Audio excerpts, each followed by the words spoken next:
أهلا وسهلا بكم مشاهدينا الكرام على قناة المغرب 24 الإخبارية. تعرف المنتخب الوطني المغربي لأقل من 17 سنة بقيادة المدرب نبيل باها على خصمه في دور 16 من نهائيات كأس العالم المقامة بدولة قطر، حيث سيواجه المنتخب الأمريكي الذي تأهل في صدارة مجموعته بعد أداء قوي ومقنع. وجاء تأهل أشبال الأطلس إلى الأدوار الإقصائية بعد مشوار مميز في دور المجموعات، رغم الصعوبات التي واجهها الفريق، إذ ضمن التأهل ضمن أفضل المنتخبات التي احتلت المركز الثالث. هذا الإنجاز يعكس روح الإصرار والعزيمة لدى الجيل الجديد من اللاعبين المغاربة الذين يسعون لرفع راية الوطن عالياً في هذا المحفل العالمي.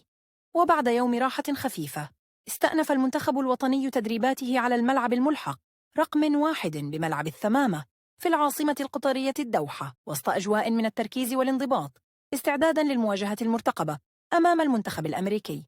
الطاقم التقني ركز خلال الحصص الأخيرة على الجانب التكتيكي والبدني، مع تصحيح بعض الجزئيات التي ظهرت في المباريات السابقة، في محاولة لتقديم أداء قوي ومتوازن أمام خصم يعد من المنتخبات المرشحة للذهاب بعيداً في البطولة. الآمال كبيرة داخل الشارع المغربي في أن يواصل أشبال الأطلس تألقهم ويكتبوا صفحة جديدة في تاريخ الكرة المغربية، في بطولة تجمع نخبة المواهب الكروية من مختلف القارات. شكراً لكم على حسن الاستماع والمشاهدة، وإلى اللقاء.